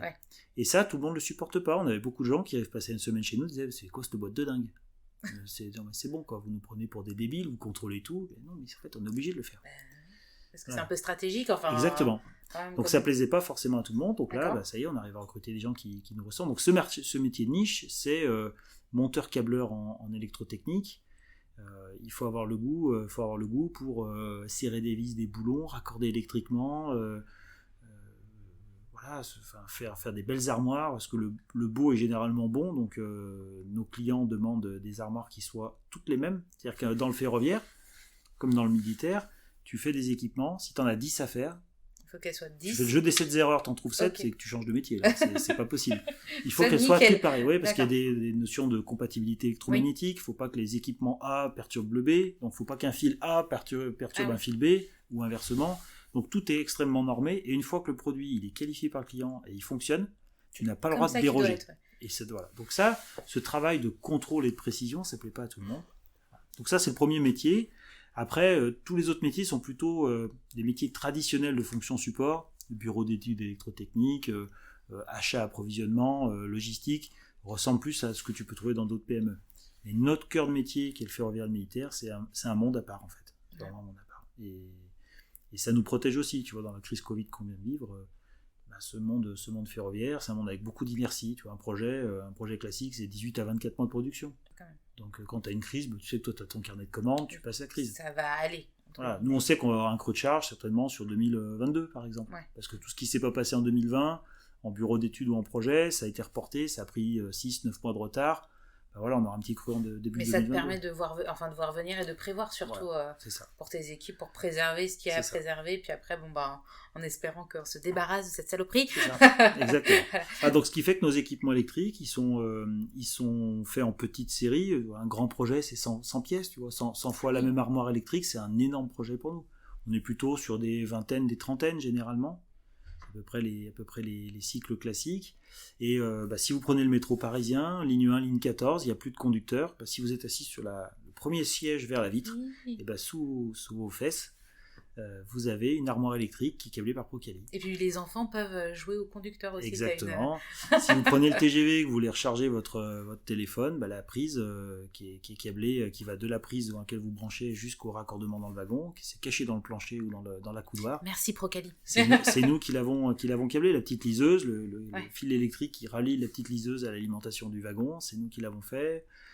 Voilà, c'est pas vous, c'est pas Procali qui va. Est-ce que c'est Procali qui va faire le montage? Non, on livre un client qui fait le montage en atelier. Et après c'est les entreprises qui font leur montage en fonction, elles ont juste commandé parfaitement ce qu'il leur fallait, etc. D'accord. Exactement. Okay. Donc notre client Alstom a des confrères à Procali qui sont chargés de faire les raccordements dans les wagons, dans les locomotives, c'est eux qui installent tous les équipements. La signalisation, c'est une toute petite partie en fait du coût de revient et de la réalisation de câblage d'un train en fait. Dans le ferroviaire, on est un petit acteur, parce qu'on est, nous, très spécialisé signalisation, et on est un petit acteur par rapport à ceux qui font le raccordement de tous les wagons, de toutes les locomotives, et choses comme ça. Voilà, puis autre exemple, quand vous voyez passer un tramway, vous regardez sous le plancher du tramway, il y a des gros coffres gris qui servent en fait à gérer l'alimentation électrique du tramway, parce qu'il y a par exemple, vous allez à Bordeaux, il y a des caténaires, et puis il y a l'alimentation par le sol, donc votre tramway puisse... il est hybride, finalement, il faut qu'il puisse se débrouiller entre soit il est alimenté par le haut, soit par le bas. Et ce coffre qui fait la commutation, qui est un coffre de conception Alstom par exemple, c'est nous qui l'avons intégralement réalisé. Voilà. Donc c'est cool d'avoir des petits repères comme ça. Ouais, c'est sympa. Maintenant on fera attention. Le coffre. Voilà. Alors les grands plaisirs, c'est dans le militaire, c'est le 14 juillet, quand vous allez défiler sur les champs et que vous voyez les véhicules militaires dans lesquels il y a vos faisceaux qui passent, c'est des chouettes moments. Donc on est par exemple sur tout le programme Scorpion, qui est la rénovation de tout le matériel roulant de l'armée française. On est dans tous les véhicules, dans le Griffon, et puis surtout dans le Jaguar. D'ailleurs, on est très très présent dans le Jaguar, qui est un petit blindé DG. Et là, on a une grande partie du câblage. T'as le label utilisé par les forces françaises, tu l'as demandé? Je ne l'ai pas demandé, ça pourrait se faire, je ne l'ai pas demandé. Ça pourrait, c'est toujours pour la communication, c'est joli, quoi. Et puis c'est une fierté. C'est vrai. Voilà. Donc c'est des chouettes projets, parce que auparavant, on ne s'identifiait pas beaucoup à eux. C'est-à-dire que pour nous, nos clients, c'était par exemple Alstom ou Arcus. Et là maintenant, on met l'accent sur l'utilisation finale de ce qu'on fabrique, et ça change plein de choses. C'est-à-dire que visuellement, c'est plus... on fait pas juste un câble rouge, bleu, enfin, je sais pas les couleurs, s'il y a des couleurs spécifiques, je voudrais pas dire des bêtises, mais bon, on est câble de certaines couleurs, on va dire, et tu vois pas la finalité, donc c'est vrai que c'est un peu moins sexy. Alors là, tu me parles du 14 juillet, tu dis C'est intéressant. Et tu parlais des métiers. Donc j'imagine que quand tu as repris Procali, toi, tu t'es tombé dans une entreprise où il y avait... t'es arrivé dans une entreprise où il y avait déjà 20 personnes. Est-ce que ça a été un apprentissage de tous les métiers? Comment s'est organisée ta vie de patron? Alors, ma culture technique, de par mes études ou mon début de carrière, fait que j'ai toujours été au contact des ateliers de mes fournisseurs ou en interne de mes employeurs. Et puis, c'est quelque chose qui m'a toujours plus intéressé. Alors, je suis pas passé sur les postes au sens où j'ai pas fait de stage ouvrier, par exemple, comme ça se fait bien. J'aurais pu le faire, mais bon, le planning, l'histoire s'est pas faite comme ça. Par contre, moi, j'ai un vrai intérêt pour ce qui s'y passe. Donc, le flux, les procédés, l'organisation de la prod, mettre en place des outils annexes, c'est toujours des choses qui m'ont plu. Voilà. Les procédés en général, c'est des choses qui m'ont plu. En plus, je suis plutôt un maniaque du rangement, donc voilà, organiser une prod, c'est finalement s'assurer que tout est bien rangé et aux bons endroits et fonctionne bien. Donc c'est plutôt ça. Ma période d'adaptation, finalement, quand je suis arrivé, ça a été plutôt, comme je connaissais déjà les produits, les projets, ça a été plutôt de découvrir mon rôle de manager en fait. De passer du temps, c'est pas la même pression quand t'es manager chez Alstom. J'avais une petite équipe, c'est pas le souci, mais t'as pas la responsabilité finalement de la négo de salaire, de l'embauche ou de l'organisation de l'entreprise. Toi t'es un exécutant, t'es un super exécutant à la limite, mais t'es qu'un exécutant. Là il y avait la notion de responsabilité, faire des vraies décisions. Puis il y a personne au-dessus de toi. Et il y a personne au-dessus de toi. Voilà. Donc ça c'est finalement quelque chose que j'ai appris plutôt tout seul sur le tas. D'accord. Mais voilà, j'ai un peu cette curiosité naturelle. Avec la fibre humaine, ça. Ouais, puis moi je m'enthousiasme très vite, donc finalement, plus le challenge est difficile, plus je trouve ça sympa de se réaliser et de le réaliser. D'accord. Et tu disais que tu n'aimais pas trop tout ce qui était recrutement. C'est quel aspect de ton job actuel qui te plaît le plus? Alors, c'est très récent. Là, on a réussi à accomplir un virage. C'est que déjà, on a grossi. Et donc, j'ai pu déléguer tous les clients qu'opérationnellement je gérais encore. J'ai pu évidemment les dispatcher à mes équipes en interne. C'est-à-dire que c'est très récent que je fais plus mes devis, mes BL et mes factures. J'ai toujours gardé un vrai contact avec certains de mes clients, dont par exemple le militaire, parce que c'était mon bébé. Donc voilà. Donc là, j'ai réussi à transférer ça à mes collaborateurs, ce qui fait que avec difficulté ou non, t'es content, ou ça a été un peu... Bon, ça n'a pas été naturel. Ouais. Il a fallu que je me fasse violence pour pas intervenir parfois, pour leur laisser faire leur expérience aussi. Je recadrais quand il fallait, ou je conseillais quand il fallait, mais c'est vrai qu'au début, il était un peu difficile de lâcher son bébé ou son activité. Et puis, il y a un vrai deuil de l'action opérationnelle, c'est-à-dire que de passer un peu d'homme orchestre à chef d'orchestre, c'est pas le même métier. Ouais. Il y a que le terme orchestre qui est commun, mais là, c'est pas le même métier. J'ai eu un peu de mal à cette transition-là. Tu vois, rentrer le soir et te dire, j'ai rien accompli. J'ai fait que passer dans les bureaux, donner des conseils et blablater ou faire des réunions, tu vois, t'as l'impression de pas rien avoir fait le soir. Ah ouais, quand tu fais une facture, un devis, que tu gagnes une affaire, que tu sauves le monde grâce à ton transporteur, machin, tu rentres le soir, t'es Superman. T'es content. J'ai réussi à faire... Ouais, et cette transition-là, j'ai eu du mal à la vivre. Et puis en fait, bon là, on a avancé, et depuis janvier, avec les réorganisations, avec l'affectation des derniers clients aux ressources internes, et ben j'arrive enfin à être un peu plus dans un rôle de coach conseil, consultant, si tu veux. Bon, j'assure la fonction gestion administrative de l'entreprise, comme je le faisais avant. Et ce que je faisais de mon temps à gérer les clients, aujourd'hui, je vais voir les équipes et j'apporte mon soutien, mon conseil et mon expérience. Et c'est génial. C'est ça qui me plaît le plus dans le développement. Toi, tu parlais des ressources humaines, c'est plutôt le développement qui me plaît. Le recrutement, je trouve ça difficile, c'est un métier qui est difficile. C'est pas en plus quelque chose qui me plaît spécifiquement, mais le développement, travailler sur le plan de formation avec Mélanie, ou aller voir quelqu'un qui est un peu en difficulté sur la gestion des clients ou sur un outil informatique, et puis, voir comment, puis faire un plan d'action avec lui, l'encourager, le recadrer quand il faut, l'aider à s'améliorer, le valoriser en interne quand il a moins bonne presse ou qu'il se sent moins coté que les autres, voilà, le mettre en avant, et puis parler des succès, parler des réussites, c'est vraiment intéressant. Donc ça, c'est un nouveau rôle que j'ai depuis, tu vois, finalement 2-3 mois, où je me suis vraiment détaché de l'opérationnel pur. Tu te redécouvres dans un nouveau rôle. J'aime beaucoup ce rôle un peu de coach guide, tu vois. Voilà, je vous emmène dans une direction, c'est l'aventure commune, et vous allez voir, on va y arriver, quoi. Ton mode de management, c'est collégial, on va pas jusque là, mais est-ce que c'est plus du côté... Je te vois plus, enfin c'est une image que j'ai de toi, d'être vraiment dans comment on dit, dans la collaboration, un mode de management un peu collaboratif ou non. Alors je vais le dire à l'envers. Tout autre mode que celui-là m'irait pas du tout. D'accord. En tant que salarié, j'ai vécu la hiérarchie à outrance, la pyramide dans toute sa splendeur. J'ai aussi vu l'organisation matricielle la plus délirante possible. À chaque fois, j'ai pas trouvé mon compte. Donc, je me suis dit, quand j'aurai ma boîte, je ferai ce que je voudrais déjà. Un, et deux, je ferai surtout quelque chose qui me ressemble. Et en fait, donc première chose chez Procali, il n'y a pas de hiérarchique. D'accord. Donc c'est-à-dire qu'il n'y a pas de, il y a des animateurs de service. Oui, on a un responsable d'atelier, on a un responsable BE, on a un responsable des opérations. Oui. Sauf que dans les faits, il n'y a pas de hiérarchie. C'est-à-dire que l'entretien individuel, c'est moi qui le fais avec tout le monde. Il n'y a aucun objectif individuel, c'est que de l'objectif collectif. On se réunit entre cadres pour organiser, mettre de l'huile dans les rouages de l'entreprise, mais les gens sont autonomes ensuite. Et quand il y a quelque chose, de n'importe qui dans l'entreprise peut venir, ma porte est toujours ouverte, on parle des sujets directement avec moi, et je parle des sujets directement avec eux. Donc ça, c'est le premier point. Donc déjà, pas de hiérarchie, ça enlève énormément de frustration ou de problèmes. Ouais. Voilà. Parce qu'on n'est pas tous égaux devant la qualité de notre management. Moi, j'ai des compétences, puis j'ai des points faibles qui compensent les autres. Voilà.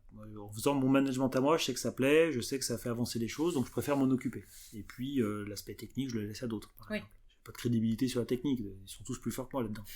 Donc je vais pas aller sur ce terrain-là. Oui, je le laisse à d'autres. Toutes les décisions sont prises en collégialité. Même si je suis associé majoritaire, moi je considère que je sais pas tout. Et puis si je les ai embauchés, c'est justement parce que je sais pas faire leur boulot. Ouais. Donc on prend en collégialité. On discutait ce matin de l'achat d'une nouvelle machine. On a une impression 3D pour nous aider à faire nos petits outillages. On a réfléchi ce matin à en acheter une nouvelle. Moi j'ai rien proposé. Je les ai écoutés et puis ils m'ont convaincu. On a pris celle qu'il fallait. Et puis voilà, j'aurais pu dire non parce que je sais pas, j'avais une autre idée ou oui. Non, c'est pas mon style. Et le dernier aspect de mon management, c'est que je veux qu'on se marre au boulot. Donc en fait, c'est tout à base la plupart du temps à base de bonne ambiance et d'humour. Et je donne beaucoup de ma personne là-dedans. Voilà. Tu as parlé tout à l'heure des réussites et des échecs. Est-ce que tu as eu peur parfois pour Procali depuis que t'es arrivé à la barre du navire? Alors, j'ai souvent eu peur après. C'est-à-dire que c'est passé, une difficulté, je peux paniquer après. Ouais, quoi. C'est-à-dire que tu as une difficulté, tu fais face, tu mobilises toutes les énergies ou les idées que tu as, tu tapes dedans, et puis tu passes le truc, et après tu dis, putain, on a frôlé la catastrophe. Et là tu développes un peu une angoisse a posteriori, des putain, on a vraiment frôlé la catastrophe. On a tout donné, on n'a pas réfléchi, on s'est jeté dedans, on a tout fait pour. Tu vois, le truc, je sais pas, on dit quoi, c'est parce que ils ne savaient pas que c'était impossible qu'ils l'ont fait. Oui, c'est ça. De temps en temps, c'est un peu ça. D'accord. Tu dis, on a réussi là, mais comment on a fait? En fait, on y allait avec notre inconscience et ça a marché. Mais avec la sagesse, avec l'âge, tu commences à flipper un peu de tout ça parce que tu te rends compte aussi que tu es un peu moins insouciant. Donc tu cogites un peu plus. Donc peur, je dirais pas. J'ai trouvé que l'année Covid a été difficile. Ouais. Parce que tout le monde est parti en télétravail ou non, les ateliers Alors nous on a réussi à éclater tout le monde dans les bureaux et dans l'atelier, donc personne en fait était à proximité d'un autre collègue, donc on a pu gérer le plus longtemps comme ça. On a fait le chômage partiel comme tout le monde pendant un temps, mais on a vite retrouvé le travail de notre côté. Non mais c'était plutôt, en fait c'est pas l'entreprise, à aucun moment j'ai eu peur pour l'entreprise. J'ai pas eu peur pour mes salariés, le boulot était là, les projets étaient là, c'est tout le reste. Les ordres, les contre-ordres, confinement, pas confinement, la santé psychologique des uns, la mienne. Ah oui. Tous les à côté de l'entreprise, en fait, m'ont paru extrêmement lourds à gérer et à préparer, à compenser. Je trouve que c'était une somme d'énergie négative qu'on a pris de plein fouet. Alors, d'autres l'ont pris, mais nous entrepreneurs, patrons de boîte, c'était nouveau pour tout le monde, en fait. Et nos salariés, c'est marrant, parce que nos salariés nous posaient beaucoup de questions. Comment ça va se passer? J'en sais rien, j'en sais pas. J'en sais rien du tout. C'est-à-dire qu'il y a un mois en arrière, je savais même pas ce que c'était qu'un confinement. Alors, venez pas m'expliquer comment on va en sortir. J'en sais rien du tout. Et là, on a eu des super aides. Je trouvais que notre expert comptable, par exemple, sur toute la partie paye sociale, on a sollicité son aide et il a été d'un niveau extraordinaire. Donc, on a pu passer la crise sur l'aspect social, mais voilà, ça a été compliqué quand même. Et paradoxalement, c'est quand on est revenu au travail que ça faisait du bien, en fait. De revoir du monde, d'être avec des gens, de travailler, d'avoir un but. et pas d'être à la maison, qu'est-ce qui va se passer, est-ce que c'est la 4e guerre mondiale à l'extérieur, enfin c'est vrai que être dans le flou comme ça, c'est... Tous les jours, je recevais des messages sur le groupe WhatsApp de l'entreprise ou par SMS. Bonjour, c'est un tel. Je voulais vous dire, moi, j'aimerais bien venir travailler. S'il faut des volontaires, je suis là. J'ai avec des volontaires. Ouais. C'était assez incroyable. Donc, non. Mais au niveau pure production, business, marche de l'entreprise, 2020 était la 2e meilleure année de tous les temps. Ah oui. Donc, dans une année compliquée où je me suis mis la rate au courbouillon... à me faire du souci sur des trucs peut-être futiles au final, on a fait la 2e meilleure année de tous les temps. Donc c'est un peu ces montagnes russes des émotions qui ont été éprouvantes. Voilà. Je comprends, ouais. Je pense que pour tout le monde, ça a été comme ça. Après, tout le monde n'a pas vécu une super année 2020. Non, mais c'est pour ça. On fait preuve de beaucoup d'humilité, parce que pour le coup, nous, 2021 va être plus difficile. Ouais. Pas catastrophique, mais plus difficile. Et puis on pressent, nous, pour le coup, en 2022, peut-être en net retrait. Parce que l'inertie fait que les projets, il y aura un creux des projets. Tu continues à beaucoup voyager avec Procali ? T'en parlais quand t'étais chez Alstom. Est-ce que t'as plein de projets aussi à l'étranger ou c'est une partie de ton métier d'acheteur que t'as laissé un petit peu de côté Si je devais trouver un grand regret de mon passage de l'état de salarié pour un grand groupe à chef d'entreprise, c'est que j'ai beaucoup moins de voyages et l'interculturel en général me manque. C'est vrai que ce côté un peu exotique du métier d'acheteur, c'est un vrai manque. Voilà. Bon, après, je suis là pour la famille, pour tout, donc ça a d'autres réussites à côté, mais c'est vrai que c'était une part de mon métier que j'adorais. C'est bien, ta femme doit être contente, parce que tu es là pour les enfants. Ah mais carrément. Alors c'était le deal, quand j'ai repris Procali, elle m'a dit, vas-y, c'est pour toi, je te soutiens à fond, tu fonces. Je lui ai dit, tu me fasses une promesse, on fait des enfants ensemble, je ne les fais pas toute seule. Et donc, voilà, et donc ça fait ma 13e année, bientôt 14 à la tête de l'entreprise. Et on petit déjeune en famille tous les matins, et on mange en famille tous les soirs. Et à 2-3 exceptions près, je n'ai jamais travaillé le week-end. Voilà. Donc, entre le matin et le soir, c'est mon business de faire que ça rentre dans les cases. T'arrives à couper ? Et je ne travaille jamais le samedi et le dimanche. C'est indispensable. C'est indispensable pour moi, pour eux. Donc je me suis interdit à quelques exceptions près qui étaient totalement justifiables sûr, et pour le coup c'était des vrais sujets. Et en fait j'ai appris à virer le futile. On se croit tous indispensables tout le temps, mais en fait quand tu es surchargé, si tu es obligé de bosser le week-end, il y a peut-être des tâches que tu peux sous-traiter à quelqu'un d'autre. Et donc c'est vrai que dans notre marge, dans notre résultat à la fin de l'année, on gagne moins notre vie que d'autres. Par contre, j'ai embauché des gens qui font des boulots que j'avais pas envie de faire ou qui n'avaient plus le temps de faire, et ma vie est plus simple. Donc je mets le paquet sur ça. Donc entre 7h30 le matin et 18h30 le soir, je peux être à la guerre non-stop, pas manger et abattre des forêts. C'est pas grave. Ce qui compte, c'est qu'avant et après, les enfants, ils voient rien. Pour eux, c'est cool. Puis quand tu rentres à la maison, t'es là pour eux. Et tu Exactement. Les écoutes et t'es disponible. Voilà. Souvent très fatigué et parfois complètement cramé. Mais il n'empêche, numériquement, la famille est totalement composée le matin et le soir et les week-ends. Donc c'est une grande fierté. Si j'en ai une, c'est celle-là. Vraiment, de ne pas avoir sacrifié l'un pour l'autre. T'as certains de tes enfants qui veulent reprendre Procali ou c'est pas encore encore une question Je vais finir par croire qu'il y a des micros dans le bureau. Alors écoute, je vais te raconter une anecdote. Donc j'ai 2 enfants. J'ai Mathis qui aura 16 ans cette année et Luc qui aura 13 ans cette année. Et l'année dernière, le deuxième, le petit Luc, rentre et puis salue Elodie, notre assistante, enfin mon assistante. Et puis, ils connaissent toute l'entreprise depuis toujours. Depuis que je suis tout petit, ils viennent à l'entreprise. Et ils discutent avec elle, ils demandent comment ça se passe à l'école et tout. Puis il lui dit d'un coup, tu sais, dans le futur, ça sera peut-être moi ton patron. Il n'en avait jamais parlé. On n'en avait jamais parlé. C'est pas un truc moi, qui me fait vibrer de me dire je vais transmettre l'entreprise à mes gosses. C'est pas un truc, non, vraiment. Et puis je leur ai jamais fait sentir le sujet en plus. Mais lui, s'est vu être patron. Et c'était très drôle, donc Elodie a beaucoup rigolé. Et en plus, il lui a rajouté, mais je t'augmenterai ton salaire. Donc il y a un message subliminal en plus. Donc je suis en compétition avec mon fils. Voilà. D'accord. Bon, t'as encore de la marge. C'est le deuxième, donc il a 13 ans. Oui, j'ai de la marge. T'as encore quelques petites années. C'est ça. Ouais. C'est cool. Et puis, il a un petit avantage parce qu'il connaît tous les métiers déjà. Il arrive avec une connaissance. Ouais. Mais c'est super intéressant d'emmener les enfants dans les entreprises. Je suis content que, par exemple, en 3e, ils leur fassent faire des stages. Ça emmerde tout le monde, les stages de 3e. il faut avouer, mais on s'astreint chez Procali, cette année on a 5 alternants, Ouais. et on prend toujours au moins un stage de troisième. Donc avec le Covid cette année on fait pas 5 alternants, ça nous suffit. L'année dernière on a pris 2 stagiaires de troisième, et on sait qu'ils savent rien faire, mais ils sont pas là pour ça. Ah Et oui, nous, on c'est leur a de montré que ça pouvait être l'observation, cool c'est, d'être dans une entreprise. Il y avait il y avait des métiers extraordinaires, insoupçonnés. Mais surtout en troisième, c'est la filière générale. Oui, c'est Ah, c'est à la complètement. seconde que ça se... C'est à la seconde maintenant où tu commences à... Alors, le c'est moins vrai le aujourd'hui, mais avant B- la réforme du bac, Le commences BEP, à- c'est quand? C'est en seconde, non? Oui, c'est à l'équivalent de quand tu démarres ta seconde. Ouais. Si ça peut faire naître des vocations dans les métiers industriels, parce que, bon, les métiers dits ouvriers, enfin oui, les métiers ouvriers, c'est pas sexy, on va dire. Non, c'est même, je vais dire, c'est même un drame. J'étais à la réunion parents-prof il y a 2 ans pour mon grand. Et la prof principale, sûrement quelqu'un de très bien, qui explique aux enfants que fin de quatrième, c'est le début quand même de l'orientation, que ceux qui suivent iront en troisième général, que ceux qui ont des difficultés, ils vont leur demander d'aller en troisième technologique, et ceux qui sont en très grande difficulté iront en troisième agricole.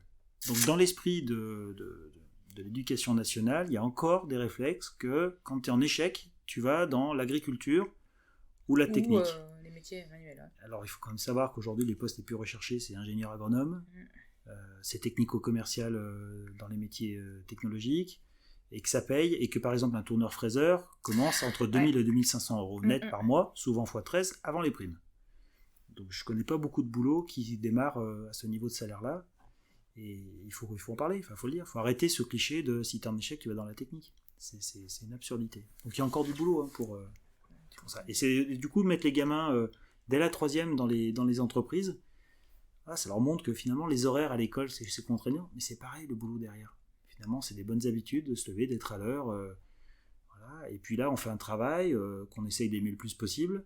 En plus on est payé pour ça.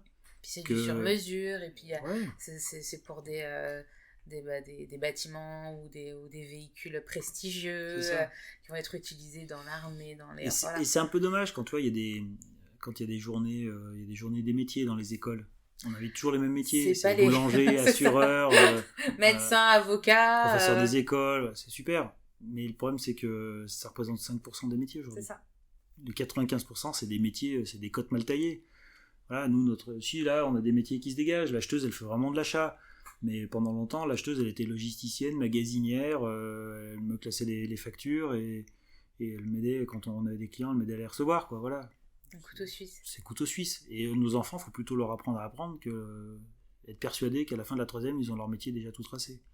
C'est une énormité. Surtout que maintenant, on n'est plus à l'époque de nos grands-parents, où on faisait 35 ans ou 40 ans dans la même boîte. Maintenant, nos carrières évoluent, on change, on refait des études, on repart, on change de filière, il n'y a plus cette peur de... Quand j'ai passé mon bac, le responsable de l'orientation du lycée avait dit à la réunion parents-prof, quand vous avez changé 3 fois d'entreprise, vos enfants qui sont là changeront 3 fois de métier et au moins 3 fois d'entreprise dans chaque métier. Donc il nous préparait déjà à faire 10 employeurs dans notre carrière. Il était visionnaire. Et il était carrément visionnaire. Je pense que nos enfants, ça sera encore x2, x3. Bon, sauf ton fils qui sera mon fils, le patron de Procali. Et il augmentera tous les salaires. C'est ça. Voilà. Est-ce qu'il y a des gros projets pour Procali là à venir ? Écoute, ça fait plusieurs années qu'on est à l'écoute du marché, on aimerait bien grandir, plutôt par l'acquisition d'une entreprise extérieure qui nous donnerait des compétences qu'on n'a pas aujourd'hui. Alors, soit des compétences de câblage, et à ce moment-là dans un autre secteur qu'on n'a pas, donc ça pourrait être n'importe quoi, ça pourrait être des systèmes électriques pour la marine ou l'aéronautique. Ou alors on reste dans la spécialité du ferroviaire, du militaire, et on va chercher un métier qu'on ne connaît pas, par exemple la tôlerie, l'électronique ou la connectique. Voilà. D'accord. Donc ça c'est un projet fil conducteur, on suit, on écoute le marché, il y a des opportunités parfois qui se présentent, mais c'est en fonction des prix ou de la maturité de l'entreprise, ça se fait ou ça se fait pas. Donc ça c'est un premier projet, et puis le deuxième qui a plus de chances d'aboutir, c'est qu'on est un peu à l'étroit sur notre local à Vourles. Mais déjà vous avez bougé, là c'est pas le site initial à côté de la maison de ta maman. C'est ça, là, on a déjà bougé en 2014, bougé... on a déménagé en 2014, on a quitté la belle ville de Brignais Bon, vous avez fait quelques petits Ouais, kilomètres, mais c'est plus à À vol Brignais. d'oiseau, on a fait 250 mètres. Mais c'est un changement, on a changé de commune. Tu peux pas savoir ce que pour un Brignero ça représente. Mais c'est vrai que moi, en plus, je me disais, mais c'était pas à Brignais pour Cali. Non, c'est ça. À Vourles. Ah bon. C'est à Vourles. Voilà, donc le prochain projet, ça va être de trouver des locaux plus grands. On peut pas faire agrandir, donc c'est forcément... Ah, tu peux pas agrandir ici, d'accord. Soit on va trouver un local complémentaire qui pourrait nous servir de base logistique, où on peut mettre tous nos composants, nos produits finis avant de les expédier. Soit carrément un plus grand local où on pourrait tout localiser de manière plus confortable dedans. Voilà, donc je pense qu'on va dire que c'est super. C'est des beaux projets déjà, c'est le temps que ça se mette en place. Ouh là là, mais c'est déjà largement suffisant à mon bonheur. D'accord. Est-ce que tu veux nous dire un petit mot sur à propos de Time for the Planet ? J'ai vu que tu étais actionnaire parce que Procali est une entreprise engagée. J'avais préparé mon téléphone, il y avait tout ce que Procali faisait en termes de protection de l'environnement, faire des efforts sur les gobelets, le sans papier, au sens ne pas utiliser trop de papier, alors, autant que faire se peut. Déjà, on avait envie de le faire, parce que ça nous motivait bien de le faire. Et puis, il faut avouer que la génération qui arrive, elle est demandeuse de ça. C'est-à-dire qu'il y a une vraie prise de conscience de ce qu'on faisait pas avant et qu'il faut faire maintenant. Alors, en toute humilité, on se fait un certain nombre d'actions autour de l'éthique, de l'engagement sociétal. On a un petit système de mécénat, on appelait ça la Fondation Procali, mais on alloue par exemple entre 1 500 et 2 000 euros de budget par an pour aider une assoce ou des assos, pour aider un challenge sportif ou des choses comme ça. Vous donc choisissez tout le monde, vous faites donc un là, vote en fait, on a une petite fiche qu'on donne à tous les salariés, charge aux salariés de contacter les associations qu'ils connaissent et qui leur sont chères, pour qu'elles fassent acte de candidature auprès de Procali. On récupère toutes les candidatures, on fait voter les salariés sur celles qu'on retient. On en retient entre 1 et 3, et puis on partage la somme entre 1 et 3, et les gens à qui on a donné l'argent viennent nous expliquer ce qu'ils vont en faire, des trucs comme ça. Voilà. C'est des choses qu'on aime bien faire. Time for the Planet, on s'est dit, on a autant investir et montrer l'exemple en donnant un petit peu d'argent à une société à but non lucratif, tout en open source, pour trouver des solutions technologiques qui puissent répondre à des vraies problématiques, par exemple le carbone. Voilà, comment éliminer le carbone de l'atmosphère. Il y a des vrais axes de recherche à faire, et puis ce qui m'a plu, c'est que ce qui est trouvé en R&D est mis à disposition du grand public et des compétiteurs. L'idée, c'est qu'une techno qui est valable puisse être déployée le plus vite possible pour être utilisée partout le plus vite possible. Donc l'idée, c'est de devenir actionnaire et de réunir, je crois que c'est 1 milliard d'euros qu'ils espèrent réunir pour créer une centaine d'entreprises qui vont bosser sur, je crois qu'il y a une vingtaine de sujets différents, tout autour de la planète, l'écologie, l'énergie, etc. et à mettre à disposition de tout le monde pour essayer de faire un petit peu des efforts. Voilà, donc c'est un exemple de ce qu'on met en place. Après, l'axe qu'on développe le plus, nous, c'est la formation des jeunes. Voilà, des jeunes et des moins jeunes d'ailleurs, mais en tout cas, on a fait des actions avec le GEC Industrie. Le GEC Industrie, il prend des gens qui sont en rupture avec l'emploi, donc vraiment des gens qui ont des incidents de la vie absolument incroyables des fois et qui bouleversants, et qui se retrouvent sur le carreau, qui n'ont aucune qualification, qui ont de la motivation, mais qui passent même pas l'étape du CV ou de l'entretien. Et le GEC leur fait une formation diplômante sur la filière de la métallurgie, donc c'est vraiment des certificats, ce qu'on appelle des CQPM, certificats de qualification professionnelle, valorisés, où il y a des débouchés d'emploi. Et le GEC, l'astuce, c'est qu'il demande au départ à des entreprises qui sont en recherche de ces compétences-là, de leur faire l'alternance chez elles. Et donc Pôle emploi paye le salaire, la métallurgie paye la formation, et l'entreprise paye le salaire quand le candidat est présent dans l'entreprise. D'accord. Donc ça coûte pas cher. Vous avez là on a pris une candidate, on leur a mis le pied à l'étrier. Finalement on a vu que le câblage ça lui plaisait pas, mais c'est pas grave, c'est quelqu'un qui était pâtissière dans un grand restaurant, et puis elle a fait un burn-out, la rupture complète avec le boulot, elle a plus pu retravailler dans un restaurant. Et ben pour lui remettre le pied à l'étrier, elle a fait cette formation, elle est venue chez nous, puis elle a découvert chez nous en fait il y a d'autres métiers que la technique qui lui plaisait. Pouf, elle va embrayer vers quelque chose d'autre. Et je trouve que c'est une vocation vraiment vraiment sympa et valorisante pour l'entrepreneur et pour l'entreprise, que de parier sur des actions comme celle-là. Donc nous, la formation, c'est vraiment notre cheval de bataille des jeunes. Je te dis, là, on a 5 alternants cette année, et on va essayer de garder ce rythme-là tous les ans, d'avoir au moins cet effectif. T'es en partenariat avec une école, oui, alors, ou non, c'est en fait... Là, cette année, l'année dernière, c'était par exemple l'IUT Lumière qui nous avait emmené des BTS, non, des DUT qualité, Clio. Là, on a plutôt des profils BTS électrotech cette année, et 2 monteurs câbleurs. D'accord. qui préparent bac pro électrotech. Tu vois, c'est très varié. On a eu des élèves ingénieurs, on a eu des préparations master achat logistique, voilà. Oui, c'est très varié, quoi. Tous les ans, on essaie de changer un petit peu pour tous. aussi que les tuteurs soient pas toujours les mêmes. Et puis, avec notre croissance, on a des vrais besoins et nous, on leur garantit que c'est des sujets grandeur nature. C'est-à-dire que ce qu'ils vont faire chez nous, c'est pas de la photocopie. Non, ça nous intéresse pas. Déjà parce qu'on sauvegarde l'environnement et on apprend quasiment Donc on n'utilise pas de papier. Mais surtout parce qu'on veut qu'ils apprennent quelque chose et s'ils sont bons, qu'on les garde. Généralement, on prend une alternance sur un poste où on est en hésitation, est-ce qu'on recrute ou on recrute pas. D'accord, ouais. C'est un bon indicateur. test, voir si... Exactement. D'accord. Et c'est grâce à Mélanie, parce que tu parlais de plusieurs recrutements que tu avais fait, de personnes qui venaient du métier de l'esthétique, ou etc. C'était avant ou c'était toi déjà, de par Alstom qui te catapulte responsable, ça venait de là, ou c'est Mélanie justement avec son œil de recruteur acéré qui... Alors, pour le coup, c'est plutôt moi qui m'arrête pas sur le parcours. En fait, je m'en fiche un peu du parcours. Elle, ce qu'elle m'a amené, c'est plutôt la lecture du CV, lire entre les lignes. D'accord. Tu vois. Le parcours atypique m'a jamais fait peur. Donc ça, je dirais que c'est pas elle qui nous l'a amené. Par contre, parfois, je passais à côté de vrais talents parce que je lisais pas assez bien l'explication d'un CV, ou en tout cas, je prenais pas le temps de le creuser. Elle reçoit un CV, elle appelle. En fait, voilà. Il y a un trou dans la raquette sur un CV. Sans jugement, c'est pourquoi. Voilà, et vous avez fait quoi, machin, en expliquant bien que c'est pas éliminatoire. C'est juste pour savoir, est-ce que c'est un oubli, est-ce que c'est... Qu'est-ce qui s'est passé. Parfois, il peut y avoir exactement. des accidents de la vie aussi. Et ça fonctionne bien. Donc, on forme un bon binôme sur le recrutement. C'est vrai que moi, j'ai pas peur de recruter. Et elle aime bien me proposer des candidats. Alors, en plus, c'est des candidats qui ont une histoire hallucinante. Enfin, elle sait que ça marche tout de suite. Est-ce que tu recrutes là en ce moment? Est-ce que tu cherches des talents à qui on pourrait faire passer un petit message, envoyer vos CV? Écoute, là, avec les forces en alternance, on a un petit plateau de recrutement. Ouais. Par contre, si dans un futur proche, on peut, à mon avis, bientôt avoir des nouveaux besoins. D'accord. Et si vous savez pas faire grand-chose, mais vous êtes habile de vos mains et de vos doigts et que vous avez envie d'apprendre, je pense qu'il y a des métiers dans l'atelier qui vont être sympas à développer. Et on a un atelier qui est super, on a un atelier climatisé. C'est-à-dire que, tu vois, voilà. Et on a plein d'à côté aussi.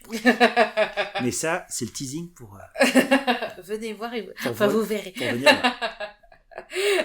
est-ce que tu penses qu'on a fait le tour, ou tu penses qu'il y a des sujets sur lesquels tu voudrais plus... Écoute, non, on a été bavard. Attends, on en a combien? 1h17. Oh, ça va. Ouais, ça va. Franchement, c'est hyper raisonnable. Ouais. Non, écoute, je pense qu'on a fait le tour. Est-ce que tu aurais des conseils à donner à des gens qui veulent se lancer, qui veulent reprendre une entreprise ou monter leur entreprise, qui savent pas trop comment s'y prendre, où s'installer, quoi faire qu'est-ce que tu leur donnerais comme conseil pour devenir patron, pour se lancer?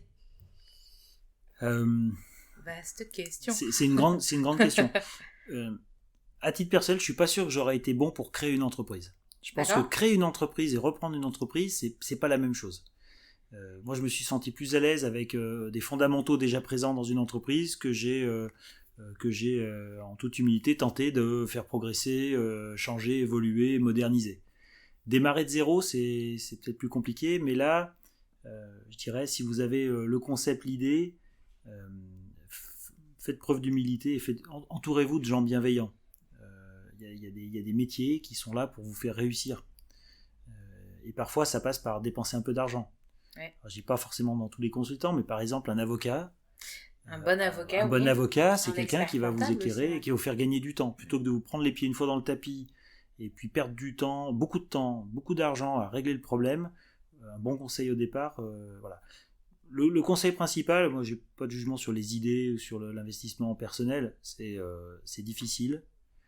Mais le degré de satisfaction, il est à la hauteur de la difficulté. C'est-à-dire que c'est vraiment être entrepreneur, c'est vraiment un rôle dans votre vie où vous réalisez quelque chose, vous réalisez quelque chose. Il n'y a pas beaucoup de périodes dans la vie où on réalise.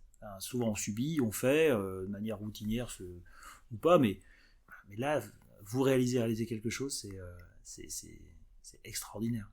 Vous avez une influence sur la vie des gens, vous avez une influence sur la vie de vos clients, moi, ça me fait vibrer. Je rentre le soir chez moi, je me dis des fois, mais c'est top.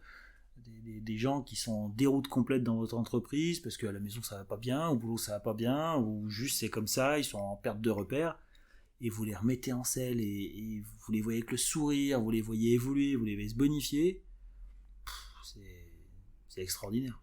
C'est extraordinaire. Donc ça, voilà, c'est bien s'entourer, se faire conseiller, sachant que ça va être difficile de toute façon, hein, mais oui. Il y aura un petit peu de galère. Voilà, tous les projets, c'est des montagnes russes émotionnelles. On est dans un beau pays qui est quand même, je pense, dans le monde, un des pays qui favorise le plus la création d'entreprises. Faut le dire, on voit souvent les Américains, waouh, what again. Non, mais en France, on a une vraie terre d'entrepreneurs. On a une vraie terre d'entrepreneurs. Et il faut jouer là-dessus. Il y a les gens qui osent entreprendre sont des gens qui sont soutenus. Donc il faut pas hésiter et il faut entretenir son réseau. Voilà, parce que dans le réseau, on trouve le conseil, on trouve l'idée, on trouve la réponse à une question ou à une menace, on trouve des exemples. Voilà, je trouve qu'on est... Sur Lyon, on a énormément d'entrepreneurs qui donnent exemple. Enfin, moi, un de mes exemples, c'est le président de l'OL. Jean-Michel Aulas, il est une source d'inspiration extraordinaire. Parce qu'il innove sur des trucs. Je veux dire, quand il a lancé l'OL Coiffure, l'OL Taxi, tout le monde s'est foutu de sa gueule. On est bien d'accord. Tout le monde s'est foutu de sa gueule. Il avait 20 ans d'avance. Il avait 20 ans d'avance. Et aujourd'hui, tout le monde dit « Ah oui, mais la franchise, c'est naturel. Ouais. » Ils ont tous des goodies, des machins, des trucs. Bah oui, mais lui, il y avait pensé, on se foutait de sa poire. Donc il est source d'inspiration, ce qu'il a fait sur l'académie de l'OL. On reproduit le même schéma sur notre entreprise. On peut pas se payer, nous, on est une PME, on peut pas se payer le Neymar de l'électrotechnique, on peut pas se payer le Mbappé du commerce. Et ben on va le former, on va le faire sortir de notre académie à nous. On peut pas se payer Neymar, bon, on va former Fekir. C'est la même chose. Non, mais c'est vraiment la même chose. Des fois, on n'est pas très inspiré sur une décision ou un axe stratégique, on se réfère souvent à qu'est-ce que lui a fait. Par exemple, non, mais sur l'OL, qu'est-ce qu'ils auraient fait dans ce cas-là ? Ah oui, mais regarde. Ah oui, on est chez des vrais fans de... Oui, mais forcément, j'ai une certaine admiration en tant que Lyonnais pur souche. Avec le sang rouge et bleu qui coule dans mes veines. Parce que rouge et bleu sont mes couleurs. Et Lyonnais est notre cœur. Et ceci étant dit, forcément, on a une admiration pour lui. Après, on peut prendre Ginon pour JL Event. Ah oui. On peut prendre Pathé pour AM2C. On peut prendre Tony Parker pour Lasvel. On a quand même une ville, une terre d'entrepreneurs. Il y a des sacrées boutiques sur la région lyonnaise. La famille Mérieux. Ah oui. C'est quand même... Ouais. Ils ont réinventé leur métier 70 fois. C'est pas possible, quoi. Ils sont toujours là, ils sont toujours leaders, pionniers dans leur domaine. C'est extraordinaire. On a des sacrées pointures d'entrepreneurs inspirants dans notre pays et dans notre région Rhône-Alpes particulièrement. Donc il faut en profiter, il faut s'inspirer d'eux. Il n'y a pas de honte à copier. Si c'est des bonnes pratiques, il faut pomper à mort. C'est une bonne idée. Si vous avez, il faut oser. De toute façon. Il faut y aller, puis vaille que vaille. Ne vous mettez pas en danger. Non. Ça, c'est aussi le mot financièrement. Le business plan qui va faire gagner très vite beaucoup, ça n'existe plus. Ou alors, c'est des cas tellement rarissimes qu'il ne faut pas les prendre en exemple. Il n'y aura pas de succès sans le boulot. Sans bien s'entourer de collaborateurs. Voilà, il n'y a que ça. Moi, je voulais te dire que je suis extrêmement admirative et j'ai parlé de toi cette semaine à une chargée de communication, responsable de communication d'un groupe industriel qui est extrêmement très admirative de ta communication sur LinkedIn et communication en règle générale et qui te prend beaucoup en exemple. Oh. Pompée. Elle te copie. Spécial dédicace, je ne dévoilerai pas son nom, etc. Mais c'est vrai que quand on voit les photos de Procali vous faites toujours des trucs ensemble, enfin on a l'impression d'une grande famille saine. Alors, non, mais ça a été le vrai virage sur la marque employeur. En fait, quand l'agence de com est venue, elle a fait un audit. Et par exemple, elle a fait un audit du site web. Elle a dit, bah voilà, votre site web, aucune faute de goût, il est parfait. Il ressemble à tous les sites web de toutes les boîtes industrielles de l'électrotechnique de France. Bleu parce que vous faites de l'électrique, des menus bien propres, pas une faute d'orthographe, des jolies photos de produits finis, machin. Mais ça fait pas rêver. 2, ça dit pas qui vous êtes en fait. Je prends votre site web, je change le nom, je mets celui de votre concurrent, c'est la même chose. Donc elle dit, il y a un truc qui nous choque, c'est quand on vous regarde fonctionner, tout est autour de l'humain, il n'y a pas de hiérarchique, vous faites toutes les réunions tous ensemble, voilà, vous avez une animation extrêmement moderne, on utilise la méthode agile, un peu la méthode des post-it sur 2-3 gestions de projet, enfin c'est quand même vachement novateur, ça ne se transparaît pas du tout sur votre site web. Donc ils nous ont fait une proposition en disant on va commencer par présenter l'équipe et on va mettre un trombinoscope. Donc moi j'aurais dit trombinoscope c'est has-been au possible, hors de question que ma tronche soit sur internet. Elle dit mais non mais en fait c'est vous. Et aujourd'hui, les gens en interne nous remercient de les exposer comme ça, exposer leur métier, leur savoir-faire. C'est hyper valorisant. Moi, j'aime bien, moi j'ai tout regardé, puis je regardais les têtes de tout le monde. C'est cool. Ouais, et puis les gens de l'extérieur disent, mais en fait, on arrive dans une boîte où vous mettez en avant les gens, donc on sait que si on vient bosser chez vous, ou on bosse avec vous, c'est pour des gens. C'est pas pour des associés, c'est pas pour des investisseurs, des fonds, des machins. Donc ça, c'est des vrais plus que la boîte de com nous a un peu bousculé pour mettre en avant. Enfin, c'est pas naturel de mettre sa tronche sur un site web. Non. Pourtant, toi, t'as eu tu t'es engagé, enfin, t'es quand même un chef d'entreprise qui t'est engagé dans certains groupements, oui. etc. Donc, c'est pas quelque chose qui te faisait... Mais si tu veux t'engager toi et mettre ta tête dans les différentes communications, choses comme ça, tu l'assumes, t'en as fait le choix. Tes collaborateurs, c'est pas gagné d'avance. Ouais. Et en fait, il y a un vrai engouement. Et je vais te donner une anecdote. On voulait faire un peu plus d'ancrage local. On avait une vraie problématique, c'est que personne ne nous connaît sur la vallée du Garonne, tu vois, Brignais, Saint-Genis-Aval, Bourg, personne ne nous connaissait. Et on a réfléchi, j'ai proposé à la boîte de com qu'on fasse un clip pour le cinéma. Il y a un méga CGR à Brignais qui a 15 salles. Et ils m'ont dit, le cinéma, c'est quand même pas terrible. Hein. Tu vas être entre la salle de sport et le marchand de peinture, c'est pas terrible. C'est ça 1 an. Quoi. Et puis, méga CGR fait une offre pas très chère. Là, je vous invite aussi à investir sur de la pub au cinéma. Et donc, on passe sur la moitié des salles du méga CGR. Il y a 5 projections par jour. Fois 7 salles, ça fait 35 projections par jour pendant 2 ans. Un petit clip de 20 secondes qui dit simplement on fait des trucs extraordinaires pour le faire militaire. On est basé à 2 pas de chez vous. On recrute, particulièrement stagiaires et alternants. Donc, le message, il est facile. Il y a eu un engouement dans le personnel de l'entreprise parce qu'on a mis des salariés qui passent vite fait dans le clip, des choses comme ça. Les familles ont défilé au cinéma pour voir le clip de l'entreprise. Il y a eu des hurrahs dans la salle et tout. Moi, mes enfants étaient debout sur le siège en disant on a vu papa. Et en fait, les gens se sont dit ah mais Procali, c'est ici. Ah ouais, et on a eu un trafic sur le site web dément. On a embauché 2 personnes grâce à ça, un CDD et un CDI. Des gens qui étaient au cinéma pour Star Wars ou c'était le Joker. Ils ont vu le clip Procali. Tiens, il y a du boulot. Juste à côté. On postule. Et je te dis, on a fait un CDI, un CDD comme ça. Bon. Donc c'est des petites astuces, faut pas hésiter. Faut être sincère, vraiment, faut que la communication sur les réseaux sociaux ou ailleurs, sur les autres formats, ça soit vous, quoi. C'est surtout ça. En tout cas, c'est très bien, ça donne envie. Et on s'amuse bien, les filles. C'est ça, on voit que vous amusez. Donc si vous vous abonnez à la page Procali LinkedIn, bientôt il y a la 2e vidéo un peu déjantée qui va être publiée. Je crois qu'elle est publiée demain. Donc. Ah je relayerai en mettant un petit teasing parce que pour l'épisode, je pense que tu seras le premier épisode de mai, du mois de mai, donc je mettrai un petit teasing genre oh tiens, Procali par-ci. Ouais. Bon écoute, je pense qu'on a fait le tour. Merci Marjolaine. Merci à toi de m'avoir reçu, c'était très sympa. C'était avec grand plaisir. Et puis je te dis à bientôt et plein de bonnes choses pour Procali pour la suite. Et à toi aussi, plein de bonnes choses pour Slice, plein de podcasts. On va te suivre avec grand intérêt. Et c'est très gentil, merci beaucoup. Bientôt. À très bientôt, bye bye. Salut. Merci encore à Jérôme de nous avoir reçus chez Procali. Comme d'habitude, vous trouverez de plus amples informations dans l'article dédié à cet épisode sur www.slice-lepodcast.fr. Merci à Maël, mon chauffeur assistant qui m'a accompagné toute cet après-midi et qui, en ressortant de cette interview, a presque voulu enlever son costume de banquier pour rejoindre Jérôme et ses équipes. Je vous retrouve très bientôt pour un nouvel épisode de Slice. Jusque-là, prenez soin de vous. Si vous avez aimé cet épisode, vous pouvez lui laisser 5 étoiles sur votre application de podcast préférée et vous abonner. N'hésitez pas non plus à me rejoindre sur la page LinkedIn de Slice, le podcast. À très bientôt.